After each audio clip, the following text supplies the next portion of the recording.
Assalamualaikum warahmatullahi wabarakatuh. Saudaraku kaum muslimin dan muslimat, saudara sebangsa setanah air dimanapun Anda ada dan berada.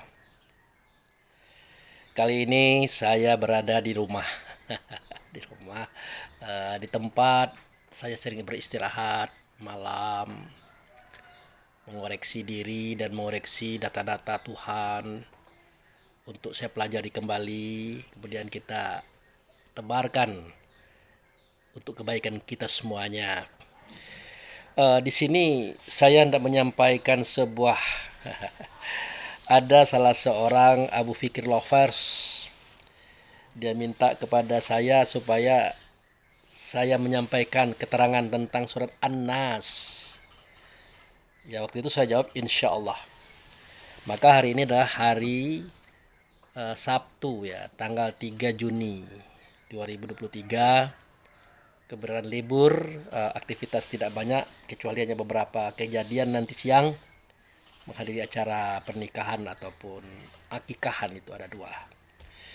Baik saudaraku, kita coba menyampaikan apa yang Allah dan Rasul pernah memberikan itu di dalam rasa kita. Di sini ada kalimat yang berbunyi A'udzubillahi minasyaitonirrajim. Bismillahirrahmanirrahim. Kul a'udzu birabbin nas, malikin nas, ilahin nas, min syarril waswasil khannas, allazi yuwaswisu fi sudurin nas, minal jinnati wan nas. Ini surat-surat pendek yang menjadi nyanyian kita waktu masih kecil-kecil dulu, di mana surat Al-Ikhlas, Al-Falaq, An-Nas, bahkan surat Wal Asri itu surat yang dibaca setiap kita mau pulang dari sekolah. Artinya ketika kita dalam kelas mau pulang, maka guru kita memerintahkan kita untuk membaca surat Wal Asri bersama-sama. Alhamdulillah kita diakrabkan oleh Allah dan Rasul kepada keterangan kitab ini. Namun jangan terlena, Allah dan Rasul tidak hanya meminta kita membaca kitab atau keterangan di sini, tetapi Allah dan Rasul juga memberikan kita suatu kekuatan energi untuk menyelami apa yang ada di dalam keterangan-keterangan ini. Nah, termasuk masalah kul a'udzu birabbin nas. Kul, nah di sini ada kata kul. Kalau diterjemahkan itu bunyinya katakanlah hai Muhammad. Jadi Allah itu terkesan memerintahkan kepada Muhammad. Terkesan. Padahal kalimat ini Muhammad yang menyampaikan kepada sahabat. Jadi Muhammad ngomong, kul, katakan, hai sahabat-sahabatku. Nah, jadi kalau Rasul mengatakan katakan, bukan ngomong, bukan berarti hanya berbicara saja, tidak. Tapi katakanlah, pelajarilah, selamilah, cari makna serta pahamnya di dalamnya. Ya kalau sekedar mengatakan saja, ya mungkin bermanfaat, tapi tidak terlalu bermanfaat. Apa manfaatnya? Ya kita membaca kitab Quran, kita melaksanakan perintah Allah dan Rasul. Ya katakanlah, nah, kita katakan, kita baca, oke sudah bagus. Tetapi dalam Islam itu ya tidak bisa kita mengatakan kata selama kata itu tidak kita ketahui bendanya, paham dan maknanya, nah, gitu. Maka kita dengar kalimat yang berbunyi wala takfu ma laisa laka bi ilmu inna sam'a wal basyara wal fuada kullu ulaika kana anhu mas'ulan. Janganlah kamu memperkatakan kata yang kamu tidak punya ilmunya terhadap kata tersebut. Nah, itu sesungguhnya hatimu, pendengaranmu, penglihatanmu akan ditanya Allah tentang apa yang kamu perkatakan. Artinya akan menjadi masalah, akan menjadi bahan pertanyaan Allah kepada kita. Tentu pertanyaan Allah itu bukan di akhirat, hari ini melalui orang-orang yang bertanya kepada kita. Jadi apa yang kita katakan pasti ditanya orang.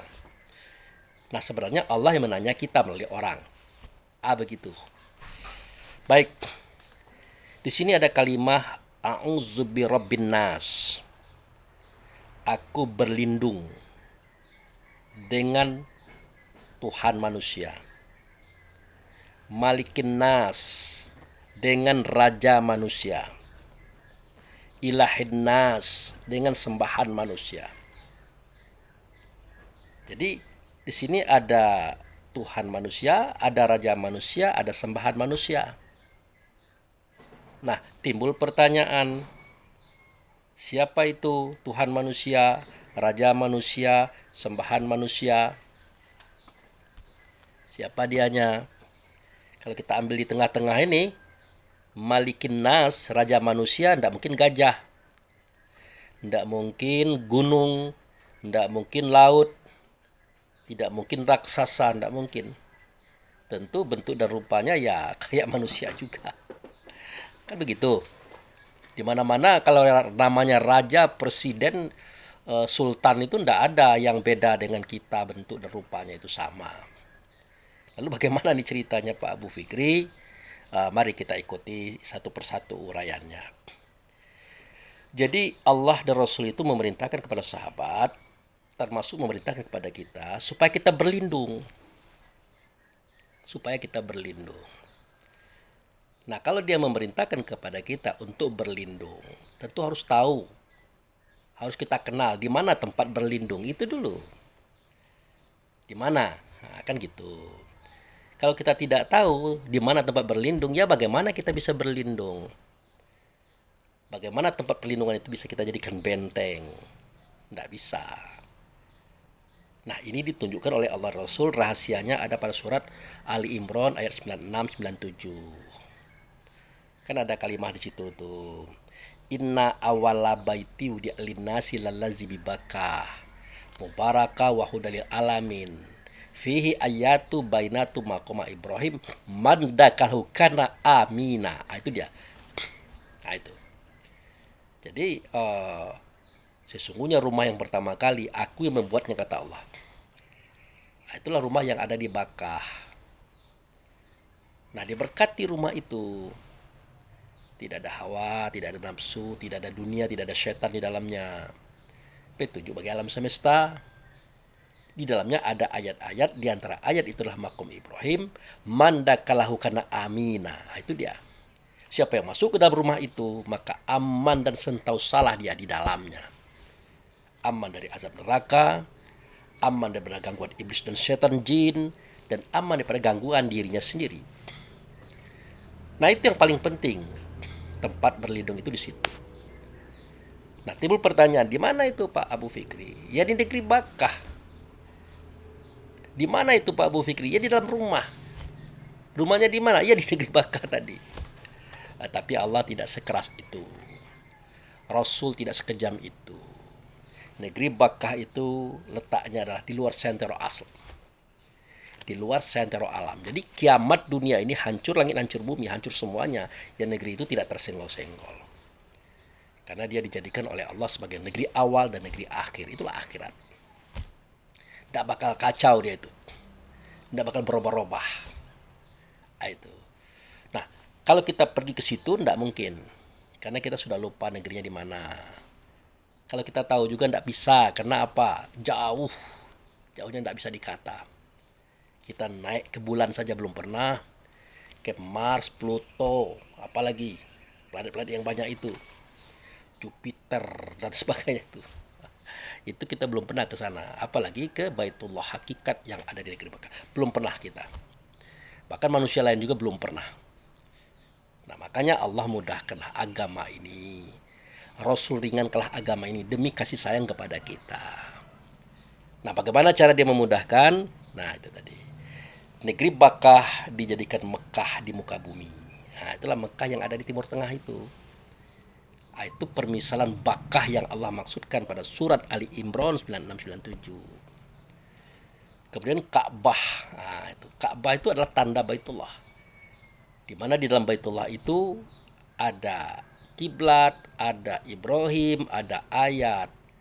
Nah, kalau kita masuk ke dalam rumah itu kita aman. Nah, bagaimana cara kita aman? Nah, dijadikanlah Ka'bah itu sebagai tanda Baitullah. Nah, masuklah kita ke dalam Ka'bah itu secara ingatan, secara perasaan, secara kesadaran.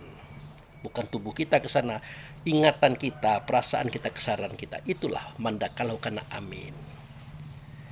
Nah, bagaimana cara masuknya? Nah, kan gitu. Ya, cara masuknya itu dengan sholat, dengan cara berhubungan dengan Rasul. Rasul itu dengan Allah. Makanya diminta kepada kita semuanya, falyabudu robba hazal bait. Kau sembah Tuhan di rumah ini, atau sembah oleh kamu Tuhan rumah ini. Ya, dia menunjuk kepada Baitullah hakikat. Tapi syariatnya adalah Ka'bah tadi. Tentu dengan ingatan kita, perasaan kita, dan kesadaran kita. Itulah sholat yang khusyuk. Nah, kalau kita sudah bisa seperti itu, mudah-mudahan kita terlindung daripada gangguan azab neraka. Jadi saudara-saudaraku, jangan pernah berpikir neraka itu neraka akhirat, itu terlalu jauh kita berpikir. Tapi neraka akhirat itu kan diterangkan. Di situ ada api, ada malaikat-malaikat yang ganas, ya, yang menyiksa, memukul, mencencang, macam-macam itu. Semua siksaan ada di situ. Itu neraka. Jadi neraka itu api. Api itu panas. Panas itu pedih. Pedih itu perih. Perih itu adalah penderitaan. Nah, biasanya dalam penderitaan itu sering terjadi pembunuhan, mutilasi, pemerkosaan, perampasan, penindasan, dan macam-macam. Jadi neraka itu ada di dunia kita hari ini. Itulah peristiwa-peristiwa kejam dan sadis yang menimpa diri setiap manusia. Itulah neraka. Nah, kita bisa berlindung daripada hal itu dengan cara sholat atau berhubungan dengan Rasul di tempat itu. Kata Rasul itu dengan Allah. Di mana tempatnya Pak Abu Fikri? Ya itu tadi yang saya katakan tadi. Mandakalahu kana amin. Semestinya kita masuk Baitullah hakikat. Ya, tapi tidak mungkin. Maka dimudahkanlah agama ini oleh Allah dan Rasul. Baitullah hakikat itu ditandakan dengan Ka'bah. Nah, masuklah ke dalam Ka'bah. Makanya prosesingnya adalah wa min haitsu kharajata fawali wajhaka satral majil haram. Wa min haitsu ma kuntum fawalu wajhakum satra. Itu prosesnya. Dari mana saja kamu keluar, dimanapun kamu berada, hadaplah wajahmu ke Masjidil Haram. Nah, itu kan begitu Allah dan Rasul perintahkan kita. Sudah itu apalagi? Falyabudu robba hazal bait. Nah, kau sembah Tuhan di dalam rumah ini. Dia menunjuk kepada Ka'bah. Itu. Maka dalam surat An-Nur dikatakan, tidak apa-apa kamu masuk rumah yang kosong selama rumah itu ada manfaat bagi kamu. Maksudnya masuklah ke dalam itu. Nah, kalau sudah masuk ke dalam itu tidak jihad yang 6. Kita tidak berada di depan, tidak berada di belakang, tidak berada di kanan, tidak berada di kiri, tidak di atas, tidak di bawah. Kita hanya berada dalam satu posisi yang kuat. Nah, itu. Apa itu? Ya ikram. Ikram itu artinya menyatu rasa kita dengan rasa Rasul dan rasanya Allah di tempat itu. Itu sudah, kalau kita sudah menyatu rasa kita dengan Allah dan Rasul di tempat itu, kira-kira makhluk-makhluk Allah yang mana yang berani menyentuh kita? Tidak ada. Itu yang dimaksud dengan berlindung di tempat perlindungan yang aman. Begitu saudaraku. Bahkan seketika kita takut, seketika kita lapar, ingat ya, seketika kita takut, seketika kita lapar. Nah, takut dan lapar ini adalah rasa. Takut itu perasaan, lapar juga perasaan. Nah, berarti dia tidak menunjuk kepada tubuh, menunjuk kepada ruh. Nah, di tempat itu jugalah kita akan diamankan. Di tempat itu jugalah kita akan dikenyangkan dengan pengetahuan dan ilmu serta pemahaman-pemahaman. Ya kan? Falyabudu rabb hadzal bait. Ya. Allazi at'amahum min ju' wa amanahum min khauf. Kan jelas kalimatnya itu. Kau sembah Tuhan di dalam rumah ini. Di dalamnya, jika kamu takut, kamu akan diamankan. Di dalamnya, jika kamu lapar, kamu akan dikenyangkan. Di dalamnya. Nah, takut di sini takut dalam rasa. Lapar ini adalah lapar merasa. Itulah masalah ruh, bukan masalah tubuh, saudaraku. Ya begitulah processingnya. Nah, jadi kul a'udzu birabbin nas. Nah, berlindunglah kita dengan Tuhan manusia. Tuhan manusia itu artinya yang membangun, yang membina, yang membentuk, yang menjadikan manusia itu sendiri. Nah, itu. Siapa yang menjadikan manusia? Tentu Allah. Nah, itu. Melalui siapa? Melalui wujud sertanya. Siapa dianya? Muhammad. Muhammad melalui siapa? Melalui ayah bunda. Ayah bunda melalui siapa? Melalui hubungan. Hubungan melalui siapa? Melalui apa yang terpancar daripada air sulbi ayahanda kepada ibunda kita. Itulah makanya terjadi pembinaan, pembangunan, penciptaan atas diri manusia. Itu saudaraku. Nah, jadi kita berlindung dengan Allah, yaitu di situ. Ya, kita berlindung dengan Allah, cari dengan Allah. Ternyata dia adalah Muhammad di situ. Jadi ketemu saja tempat itu, sama artinya kita ketemu dengan Baitullah Hakikat. Ketemu dengan Baitullah Hakikat sama artinya kita bertemu dengan Muhammad. Ketemu dengan Muhammad sama artinya kita bertemu dengan Allah. Jadi rantainya begitu, saudara. Tapi tetap dengan ingatan dan perasaan serta kesadaran kita di dalam sholat. Makanya sholat itu harus khusyuk, harus concern. Jangan ngalor ngidul, nggak boleh. Jangan kemana-mana, nggak boleh. Kan begitu. Nah, itu ya. Kemudian Malikin Nas. Nah, itu raja manusia. Siapa raja manusia ini? Raja manusia ini adalah Allah. Tidak nyata Allah Muhammad. Tidak nyata Muhammad, melainkan sultan-sultan, raja-raja, presiden-presiden yang ada yang memerintah kita. Makanya sang presiden, sang sultan, sang raja-raja tidak boleh tidak tunduk kepada Allah dan Rasul. Karena dia dinobatkan oleh Allah Rasul sebagai raja manusia. Jadi semua suara, kata, dan tindakannya harus sesuai dengan Allah dan Rasul. Lalu bagaimana Pak Abu Fikri seketika kita bertemu presiden, raja, sultan yang tidak taat kepada Allah dan Rasul? Ya kita berkawan saja. Ya, kita bergaul saja.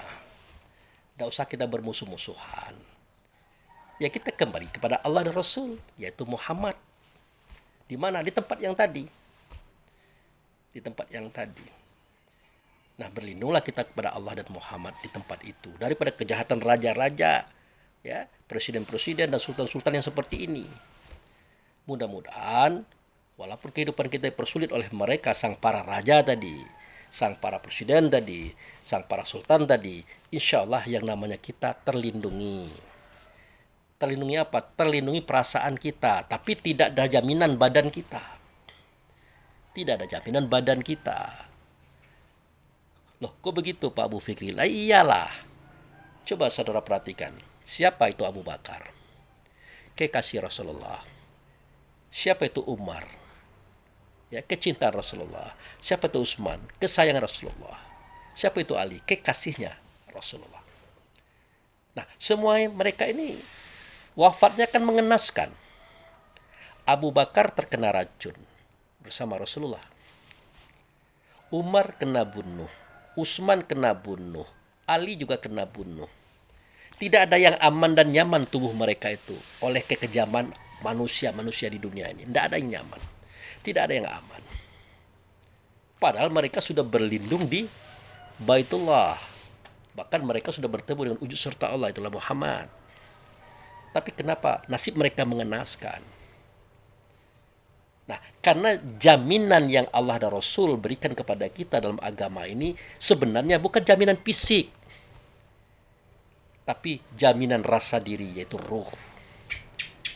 Disenangkan ruh kita, dibahagiakan ruh kita, ditenangkan ruh kita. Itulah jaminan yang ada dari Allah dan Rasul. Nah, biasanya dia akan merebak, akan menjelma pada tubuh, badan, dan jasad kita. Jaminan-jaminan itu. Kalau hati kita senang, ya, jiwa kita tenang, rasa kita tentram, itu nyata pada tubuh, badan, jasad kita. Nyata. Bahkan kita mau ditembak mati pun, kita mau dipenggal pun oleh orang-orang yang durjana, tidak ada rasa takut, tidak ada rasa sedih, tidak ada rasa duka, biasa-biasa saja. Bahkan seketika pedang itu menempel di leher ini, peluru itu menghantam di jantung ini, insya Allah tidak akan terasa oleh yang punya rasa pada diri. Kenapa? Karena yang punya rasa pada diri itu adalah ruh, dilindungi oleh Allah dan Rasul. Kalau tubuhnya bagaimana? Oh tidak dilindungi. Itu aturlah dengan kita. Dia akan ikut aturan dunia, saudara. Makanya nanti jangan sampai Anda mengaji kajian hakikat. Berlindunglah kamu ke Baitullah. Niscaya kamu tidak akan terkena bahaya. Nah, tolong para ulama, para kiai, para ustadz, para pendakwah, jelaskan ini. Jaminan keselamatan itu bukan kepada fisik, tapi kepada ruhnya, kepada jiwanya, kepada rasa dirinya. Tetapi tidak menutup kemungkinan ada kalanya, nah itu dia, ada kalanya fisik pun ikut terlindungi. Begitu. Makanya kalau kita nonton film wali-wali di Indonesia itu, ya Wali Songo, seakan-akan mereka tidak tersentuh apa-apa. Sementara kalau kita dengar sejarah Nabi Muhammad pernah kena panah pipi kirinya itu, tembus.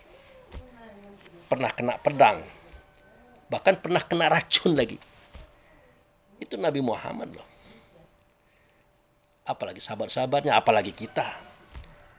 Maka jangan pernah mengartikan pengertian berlindung di sana akan diselamatkan fisik. Jangan diartikan seperti itu.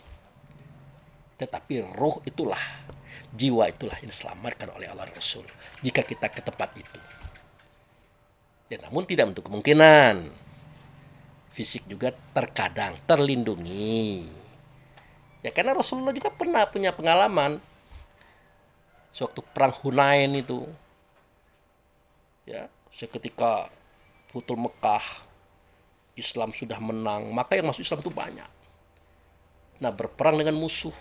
Karena mereka banyak, mereka bangga dengan jumlah yang banyak. Ternyata apa? Kocar kacir. Mereka dihantam oleh musuh dikala subuh hendak menjelang. Woi, berlari kocar kacir. Sampai Nabi Muhammad ditinggalkan oleh mereka itu. Kecuali oleh sahabat-sahabat yang teras itu tidak mau meninggalkan Rasulullah. Makanya Rasulullah itu berlari sendiri dengan ontanya ke tempat yang sempit. Nah, ditembaklah dengan panah. Pas. Ribuan anak panah menyerang beliau, satu pun tidak ada yang kena. Sampai sisi kanan kiri beliau penuh dengan gunung anak panah. Tidak kena. Bahkan Datsur sekalipun seketika tidak menebas leher beliau. Sewaktu beliau beristirahat di sebuah pohon.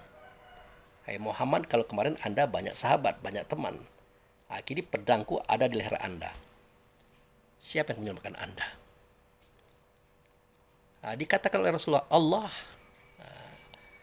Ternyata pedang itu jatuh. Kenapa? Karena Datsur waktu itu gemetar, jatuh dia.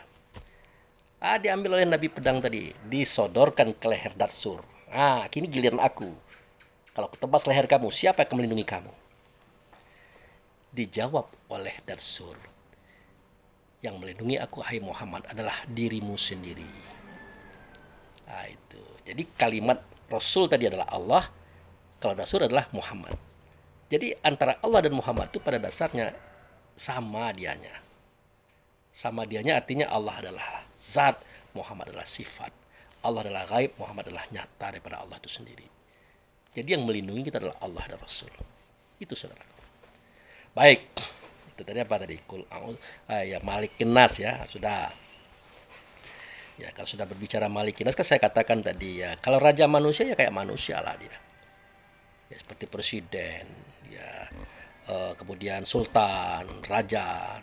Nah, dikehendaki mereka ini adalah orang yang kembali kepada Allah dan Rasul. Kalau tidak, kita tinggalkan mereka. Tapi tetap bersahabat, tetap berkawan. Jangan bermusuhan. Bahaya. Nah, kita kembali mencari raja. Raja yang mana? Raja di hari kemudian. Malik Yaumiddin. Nah, raja di hari kemudian itu artinya di hari di mana tidak lagi hari. Ya, di hari di mana tidak ada lagi hari. istilahnya itu sudah terbentur eh, eh, tiang ataupun apa namanya itu ke ngarai bukit. Nah, itu tidak ada lagi mentok. Momentumnya di mana? Waktu sholat. Kan dikatakan itu. Wasta'inu bisabri wassalah innaha lakabirah ilal khashi'in. Meminta tolonglah kamu kepada Allah dengan apa? Dengan sholat. Dengan sabar. Siapa sabar? Sabar itu bukan sifat, bukan kata tapi sifat. Siapa wujudnya? Muhammad. Meminta tolonglah kamu kepada Allah dengan sabar. Sabar itu siapa? Sabar itu Muhammad tadi. Bagaimana caranya? Sholat. Berhubungan. Nah, ini berat kecuali orang khusyuk.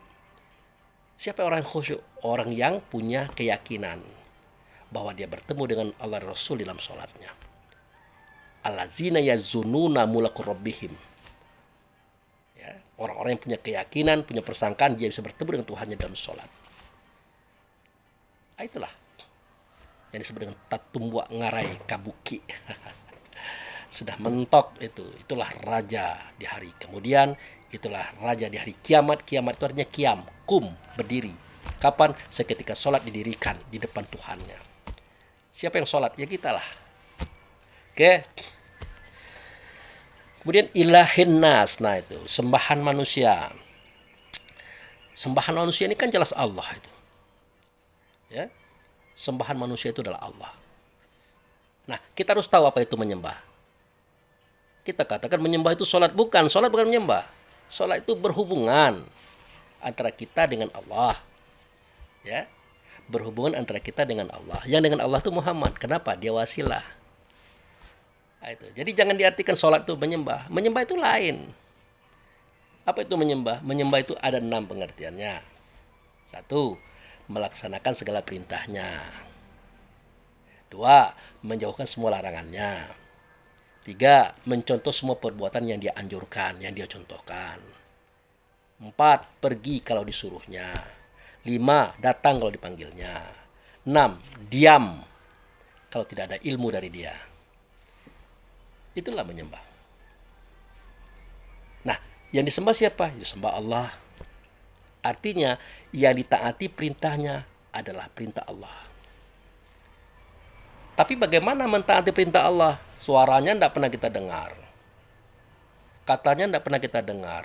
Contohnya tidak pernah kita lihat. Bagaimana kita mau mengikuti dia? Tidak bisa. Makanya Allah mengutus sifatnya, yaitu Rasul tadi. Nah, dengarkanlah suara Rasul. Karena suara Rasul itulah suara Allah. Dengarkanlah kata Rasul. Karena kata Rasul adalah kata Allah. Lihatlah contoh Rasul. Karena contoh Rasul adalah contoh daripada Allah. Itu yang disebut dengan Rasul itulah wujud serta Allah tadi. Gitu.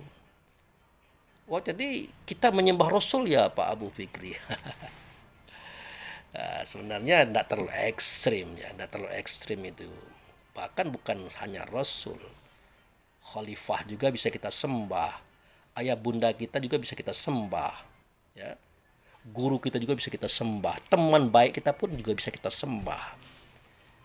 Selama kita tahu apa itu sembah. Ya sembah itu kan sederhana tadi.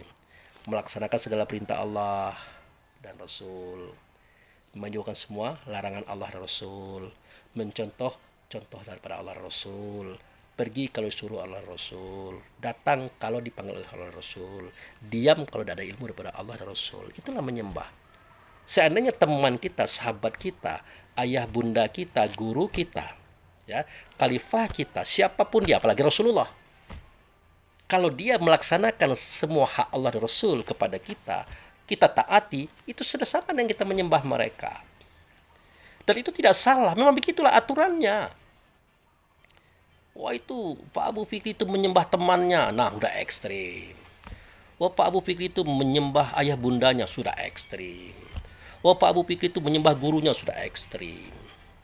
Padahal yang kita sembah itu hanya Allah. Allah. Hanya mereka-mereka yang di depan kita ini adalah perantara antara kita kepada Allah tadi. Mulai daripada teman dekat, ya, ayah bunda, guru, Rasul. Nah semua itu kan mengajak kita kepada Allah. Jadi jangan pernah kita berpikir kalau menyembah itu Allah langsung kepada Allah. Tidak ada itu. Allah aja datang kepada kita tidak pernah langsung. Pakai Rasul dia. Coba kalau kita datang ke rumah teman, keluar teh manis, keluar kopi, keluar makanan, keluar gulai macem-macem itu. Mau pulang dikasih amplop pula, dikasih pula baju dan celana. Apa itu? Itu rezeki. Dari siapa? Dari Allah. Ada kita lihat Allah datang ke sana? Tidak ada. Tidak ada. Yang datang adalah sahabat kita, teman kita yang memberikan itu kepada kita. Sebenarnya itu dari Allah melalui beliau. Beliau siapa? Beliau sahabat kita tadi. Kepada Allah kita bersyukur, kepada sahabat dan kita berterima kasih. Begitu cara Allah bekerja untuk kita. Maka jangan kita pernah berpikir bekerja untuk Allah langsung tanpa yang lain. Tidak bisa.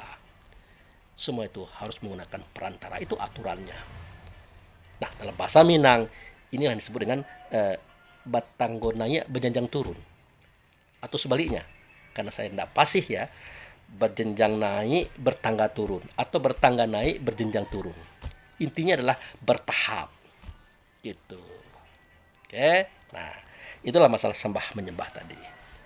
Yang penting kita pahami, sembah itu pengertiannya ada 6. 1. Melaksanakan semua perintahnya.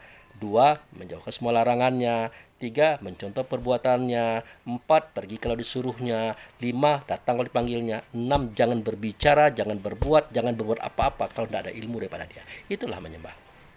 Sederhana kan? Nah, kalau sholat bagaimana Pak Bu Fikri? Ya, sholat itu kan berhubungan, menghubungkan diri kita, rasa kita kepada Allah. Tentu melalui Rasul sebagai wasilah. Makanya ditunjukkannya tempat itu, tempat pertemuan, yaitu Giringan Aman tadi. Gitu. Jadi harus dibedakan. Kemudian, min syarril waswasil khannas. Nah, dari kejahatan waswas yang ada pada manusia. Jadi, ada kejahatan yang ada pada manusia. Jadi harus kita pahami mana itu manusia. Nah, kalau kita kan bukan manusia kita ini. Kita ini yang datang daripada Allah akan kembali kepada Allah. Itulah roh tadi, itu kita itu. Kalau manusia yang mana Pak Bu Fikri? Manusia itu yang terbuat dari air mani, dari spermatozoa, dari air sulbi. Kan begitu Allah dan Rasul mengajarkan. Falyanzuril insanu mimma khalaqaka mimma indafik yahruju min baini sulbi wa taraib. Adalah manusia. Nah, itu dia. Memikirkan dari apa dia dijadikan, dari apa dibuat. Dari apa dia diciptakan? Dari air sulbi. Dari air mani yang memancar dari tulang dada dan tulang rusuk sang ayah. Jadi inilah dia manusia nih. Itu. Kalau kita bukan manusia tapi ruh. Begitu. Nah, di dalam manusia ini ada kejahatan. Ini dia nih. Min syari. Daripada kejahatan. Syari itu kejahatan. Was-was. Nah, apa itu was-was? Was-was itu ragu-ragu. Kenapa ragu-ragu? Karena ada 17 sifat buruk pada diri manusia itu. Ada. Apa bentuknya? 1. Pantang kelintasan. Tidak bisa melihat orang lebih. Ya. Tidak bisa melihat orang berhasil. Tidak bisa melihat orang kaya. Sudah terganggu dia. Karena dia merasa dilintasi. Dipotong. Mestinya kan motivasi itu. Kamu bisa motong saya usahakan motong kamu juga. Gitu. Tapi di kita enggak. Dibawa kepada rasa yang tidak baik. Benci kepada orang kaya, benci kepada orang pintar, benci kepada orang berhasil. Ya karena sifat pantang kelintasan. 2. Pantang kerendahan. Mau tinggi itulah. Mau hebat itulah. Mau benar sendiri. Orang lain tidak benar, orang lain salah, orang lain tidak baik. Dia itulah yang baik. Itu.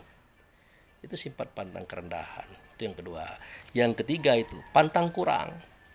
Pangkatlah tinggi, uang banyak, harta berterbaran di mana-mana, jabatan sudah hebat, kaum kerabat di mana-mana ada. Masih juga mau mengambil hak orang, barang orang, uang orang yang kecil-kecil. Yang kecil aja diambil, apalagi yang besar. Itu namanya pantang kekurangan. Itu yang ketiga. Yang keempat, pantang tersinggung. Pantang tersinggung, tidak mau kalah pula dia. Dia tidak mau dikritik, dia tidak mau disalahkan, dia tidak mau dikoreksi, dia sudah marah dan seterusnya itu. Jadi dari 4 sifat ini Pantang kelintasan, pantang kerendahan, pantang kurang, pantang kalah. Jika digabung, dia akan memunculkan 10 sifat. Mulai dari ajib, ria, takabur, iri, dengki, hasut, fitnah, tamak, loba, dan sombong. Nah, itu. Ajib, apa itu ajib? Ajib itu takjub. Takjub dengan dirinya sendiri. Wah, pintar nih. Ini Abu Fikri nih, pintar. Ini Abu Fikri nih, paling ahli agama. Wah, kacau. Jadi mulai takjub kepada diri sendiri. Nah, semestinya tidak boleh takjub pada diri sendiri. Itu kan karunia-Nya Allah, titipannya Allah. Maka santunilah orang-orang yang di bawah kita. Hormatilah orang-orang di atas kita dan hargai orang yang sama dengan kita. Karena apa yang kita miliki dalam bentuk kelebihan itulah pemberian dalam bentuk amanah gitu.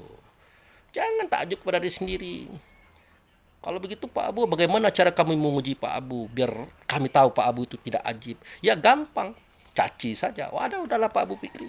Anda itu kecil, Anda itu rendah, Anda itu hina, macam-macam sebutlah.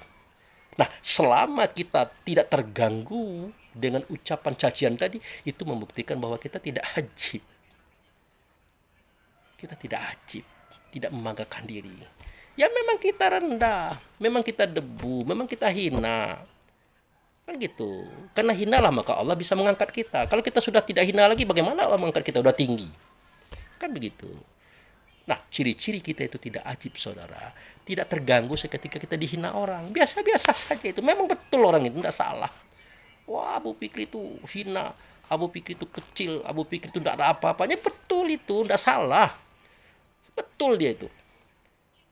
Kalau ada kelebihan yang ada pada diri kita saat ini, itu bukan kita yang punya. Allah yang menitipkan, Allah yang memberikan supaya kita bisa bergerak dengan baik untuk diri kita, keluarga kita, kaum kita, masyarakat kita. Tidak usah marah-marah, biasa itu.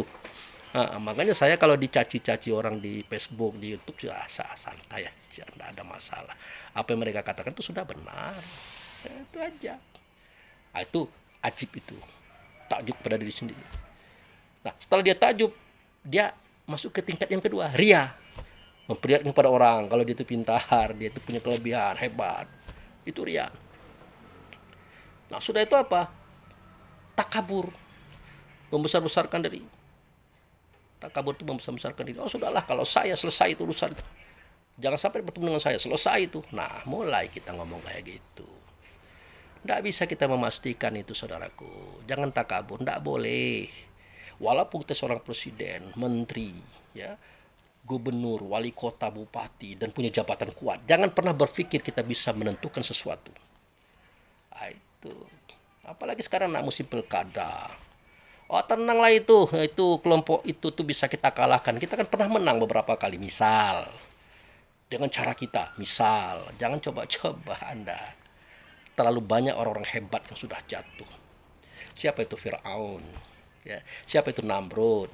Benito Mussolini, Hitler, bahkan yang terbaru di negeri kita sendiri. Tidak ada orang yang bisa mengalahkan Pak Soeharto itu. Mulai lini atas sampai ke bawah itu, tentara semua, temannya semua. Tapi kenapa jatuh? Bukan karena dia tidak kuat, karena Allah ingin menjatuhkan. Sederhana saja. Nah, itu.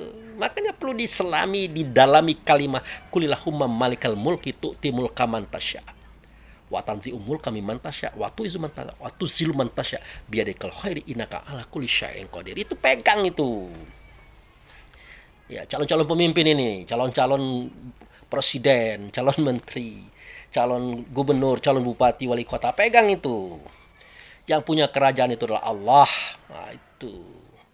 Dia berikan kepada siapa yang dikehendaki. Dia cabut dari siapa yang dikehendaki. Seketika dia memberikan, walaupun kita lemah dilihat orang, bakal dapat. Itu seketika dia memberikan, walaupun kita lemah dilihat orang, kita bakal menang. Nah, itu. Seketika dia mencabut, walaupun semua negeri ini mendukung kita, kita pasti kalah. Pegang itu, tidak usah takut dalam perjuangan ini. Kenapa? Allah menghinakan siapa yang dia hinakan. Kalau sudah Allah hinakan siapa yang dia hinakan, sedunia-dunia ini akan mengangkat dia, tidak akan terangkat, pasti jatuh tulah. Nah, Allah memuliakan siapa yang tidak dimuliakan. Walaupun sedunia-dunia ini menjatuhkan dia, kalau Allah sudah muliakan, tetap mulia itulah.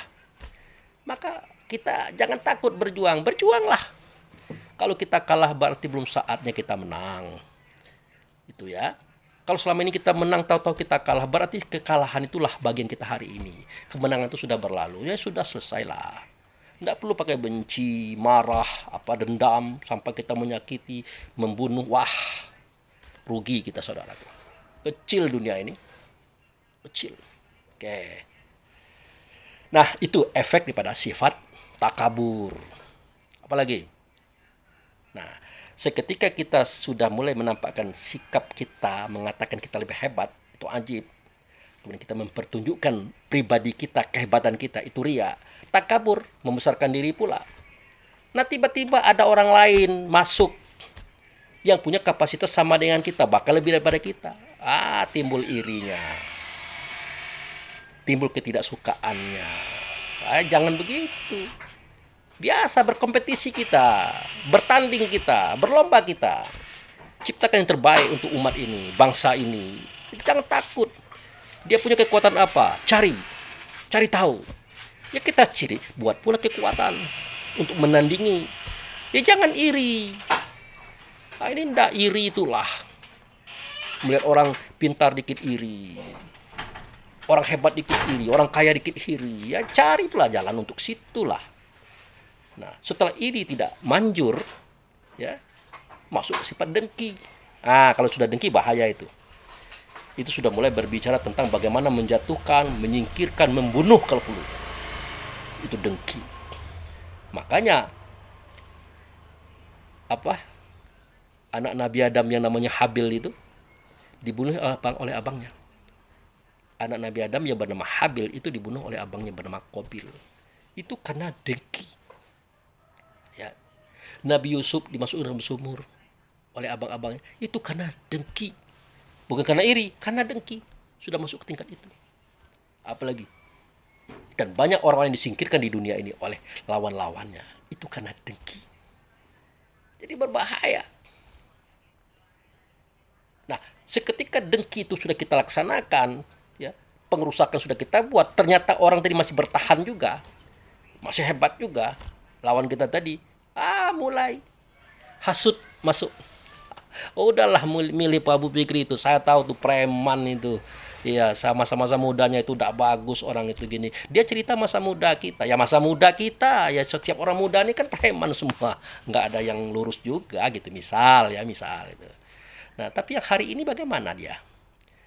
Ya, kita kan memilih dia jadi presiden misal, jadi menteri, jadi gubernur, jadi wali kota bupati. Kan sekarang, bukan kemarin. Kalau kemarin kan dia masih anak-anak, masih remaja. Jadi jangan kita berbicara itu. Kita lihat hari ini itu bagaimana dia. Gitu. Kita harus lihat rekam jejaknya. Rekam jejak seorang itu bisa kelihatan dari suara, kata, dan perbuatannya. Cara dia berpikir. Dan dilatar belakangi oleh kehidupannya. Ya, ada kehidupan yang sulit ataupun senang dan seterusnya itu. Tapi yang paling penting adalah dia beriman dan bertakwa kepada Allah. Itulah ketentuan untuk kita pegang. Bagi siapapun, apapun. Nah, itu. Nah, dihasut-hasut orang, silakan hasut. Orang menghasut itu adalah orang-orang yang takut kalah. Itu bagian daripada politik kotor, menghasut itu. Hasutan tidak mempan, pasang jurus yang kesekian kalinya itu, fitnah. Ciptakan cerita buruk untuk dia, hoax. Nah, udah. Sosmed ada, YouTube ada, Facebook ada, TV ada. Ciptakan image-image buruk untuk seseorang itu, biar dia tidak dipilih orang. Nah, itu. Ciptakan. Abu Fikri itu pengen jadi apa itu? Jadi presiden ya. Pengen jadi menteri ya. Pengen jadi gubernur ya. Pengen jadi bupati wali kota ya. Ciptakan cerita buruk tentang beliau ini. Sewa. Buzzer. Orang-orang yang pandar ngomong. Sewa. Suruh dia menceritakan keburukan-keburukan Abu Fikri biar tidak dipilih orang. Lah inilah penyair-penyair di zaman Rasulullah dulu. Penyair-penyair itulah buzzer itu, saudaraku. Yang dia bersair menceritakan keburukan seseorang karena dia lawan politik, atau sebaliknya memuji-muji seseorang karena dia disanjung-sanjung, karena dia dibayar. Itu zaman Rasulullah itu penyair namanya itu. Asy'ara itu penyair itu. Nah, zaman sekarang itu buzzer ya. Saya nggak ngerti juga buzzer ya, yang sering ngomong-ngomong di YouTube itu. Menjelek-jelekkan orang, memuji-muji orang, itu dibayar semua itu. Dia menjelekkan orang juga dibayar, dia mengangkat orang juga dibayar. Dia menjual harga dirinya dengan uang untuk menjatuhkan dirinya sendiri. Ya kecuali kita mengatakan kebenaran itu secara benar apa adanya, itu lain, itu bukan buzzer itu. Itu orang yang lurus. Itu saudaraku. Sudah lain cerita politik ya. Nah itu. Itu tadi. Jadi fitnah sudah ditebarkan. Ternyata masih kokoh dia. Masih tampak dia di atas angin. Apa yang terjadi? Mulai dari ajib, ria, takabur, iri, dengki, hasud, fitnah. Apa yang terjadi? Dia tomak. Dia tomak itu ya dia cari cara sehingga kawan atau lawannya itu tidak punya kuasaan lagi. Dia cari cara, dia tomak, dia raup. Kalau istilah sekarang itu semua partai itu diambil semuanya sehingga Pak Abu Fikri tidak ada pendukungnya. Ini bakal kalah ini. Ya. Tapi Pak Abu Fikri nanti bisa menang. Tapi kan dimusuhi oleh partai-partai. Program saya kan susah nanti berjalan. Tidak didukung oleh wakil-wakil partai itu. Susah juga. Itu tomak namanya itu. Ini kenapa saya misalkan kepada kisah politik biar kita ngerti juga bahwa dunia ini kayak gitulah. Ya. Itu biar dia tidak terpilih ya, semua partai itu kita bayar, kita beli untuk mendukung kita. Akhirnya Abu Fikri tidak punya partai, independen, dia berdiri sendiri, gerak sendiri. Gitu. Nah sudah dia tomak itu masuk pada tingkat loba. Loba itu mempertahankan ketomaannya itu. Berapapun Anda saya bayar, tapi Anda yang kemana-mana ya. Loba. Terakhir dia sombong. Dia merasa dirinya Tuhan. Kalau sudah seperti ini, kalah Abu Fikri. Pasti. Nih, uang banyak. Pasukan banyak. Ya. Buzzer banyak. Semuanya sudah dikuasai. Dia kira dia hebat. Nanti dicabut Allah jiwa itu. Ya, dicabut nyawa itu. Baru selesai urusan. Mau jadi apa? Ya. Tidak sedikit orang-orang yang sudah jadi presiden, jadi raja, waktu pelantikan mati. Ngomong apa? Sempat sombong pula. Jangankan lawan politik saya, Tuhan saja tidak bisa menghambat saya. Anda lihat di YouTube tuh, ada seorang presiden yang sudah terpilih hari itu. Di saat dia dinobatkan jadi presiden, dia ngomong kayak gitu. Jangankan lawan politik saya, jangankan kelompok itu tidak menjatuhkan saya, Tuhan saja tidak bisa menghalangi saya menjadi raja atau presiden hari ini. Kata dia, besok mati dia. Selesai urusan. Aduh, kepala saya nih bergerak-gerak juga nih karena ngomongin masalah seperti ini. Tapi ini adalah contoh kita, saudaraku. Nah, itulah penyakit yang ada di dalam manusia. Mulai pada pantang kelintasan, pantang kerendahan, pantang kurang, pantang kalah. Disatukan, muncul 10 sifat tadi. Ajib, ria, takabur, iri, dengki, hasud, fitnah, tamak, loba, dan sombong. Sudah saya uraikan.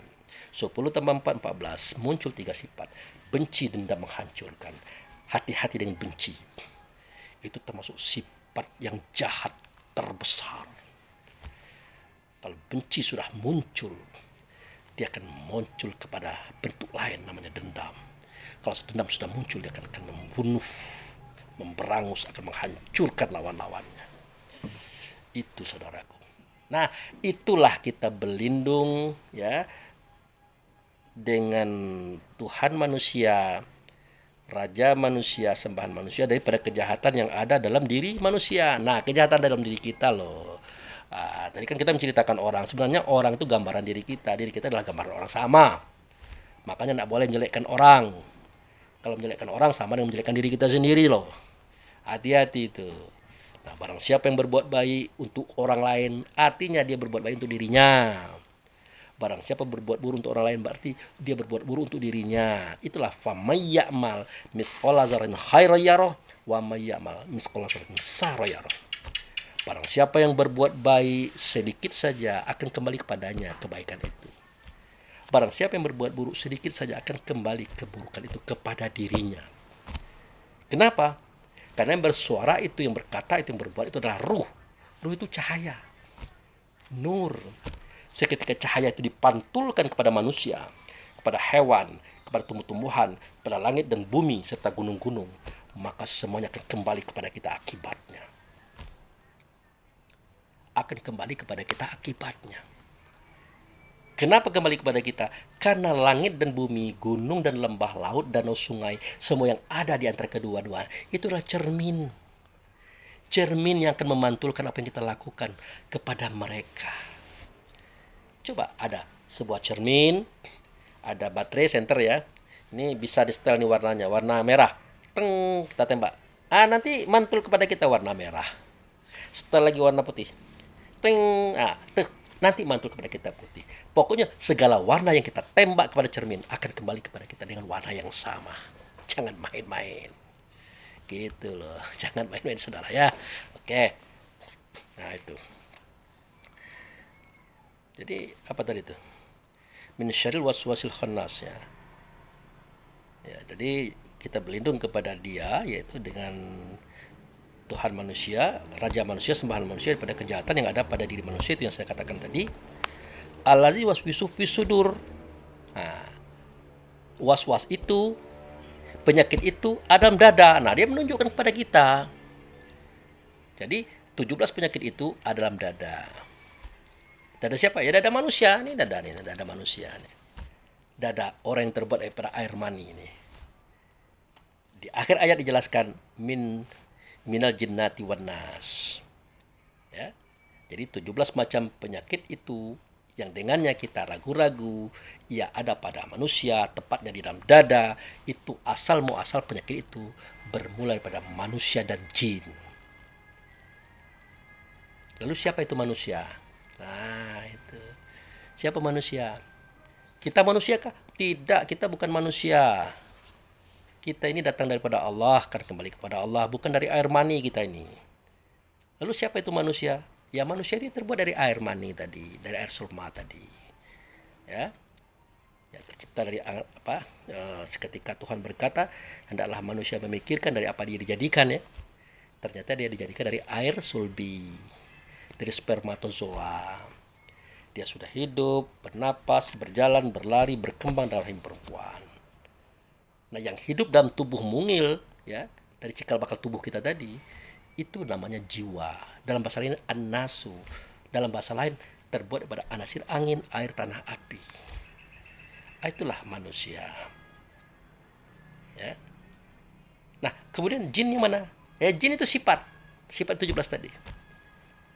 Jadi manusia itu adalah jiwa, an-nasu, nafs, yang terbuat ianya dari air sulbi atau air mani tadi, sedangkan sifat buruk yang 17 tadi itulah jin. Dia ada, dia tersembunyi, dia terasa di dalam dada. Makanya kita berlindung kepada Allah. Nah, itu pada surah Al-Falaq ya. Berlindung kepada Allah atau berlindung dengan Allah ya. Di tempat perlindungan yang ada, min syarri ma khalaq, dari kejahatan yang sudah Allah ciptakan sendiri. Kejahatan yang Allah sudah ciptakan sendiri itulah yang 17 macam tadi. Itulah jinnya, itulah manusianya. Begitu saja cerita An-Nas ini saudaraku, ya. Begitu saja ceritanya. Semoga bermanfaat, berguna untuk kita membina diri kita. Jadi di musim pilpres ya, pilkada, hati-hati kita.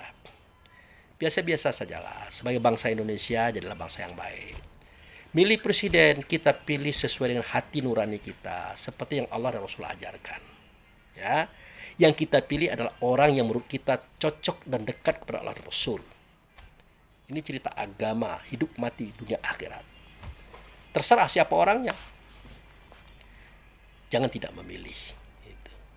Seketika kita menceritakan pilihan kita itu bagus, itu cukup diri kita dan keluarga saja. Tidak usah kita bawa keluar. Kalau keluar boleh juga kita ceritakan apa adanya. Jangan berlebihan. Dan tidak perlu kita menjelek-jelekkan orang lain. Menceritakan buruk orang lain, aib orang lain. Ataupun menjatuhkan orang lain. Tidak perlu. Karena Allah itu tidak pernah akan merubah. Ya. Si A ini menurut Allah.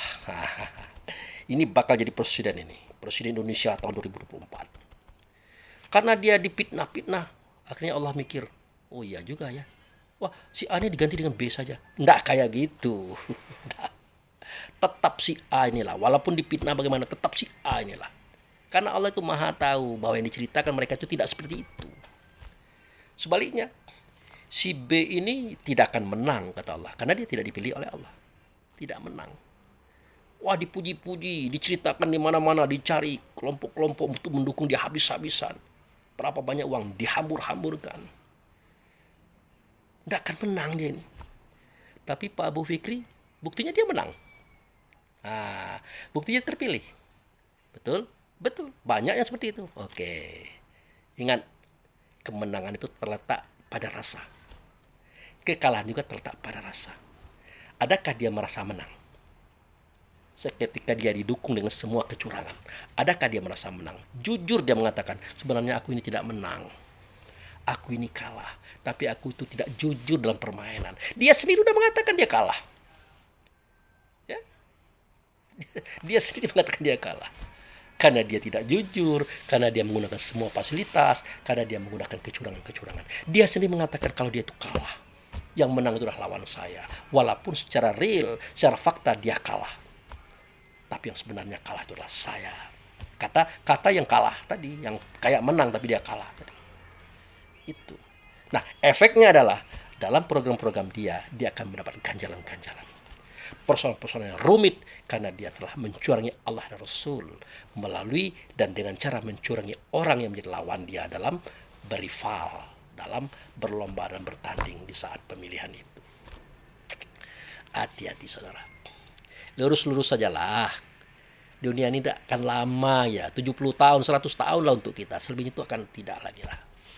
Kita akan kembali kepada Allah dalam kondisi bersih dan suci, diridhoi oleh Allah dan Rasulnya. Udah siang ini, udah terang hari, tinggal kita melaksanakan aktivitas berikutnya. Begitu saja saudaraku, ya, yang mencintai, yang setuju dan senang dengan apa yang saya sampaikan sebagai tausiah kita, semoga bermanfaat. Jadi apa yang Anda pesankan kepada saya sudah saya sampaikan. Tinggal lagi beberapa pesan yang belum saya buat, kita cari waktunya. Oke, demikian, terima kasih. Wabillahi taufiq wal hidayah. Assalamualaikum warahmatullahi wabarakatuh.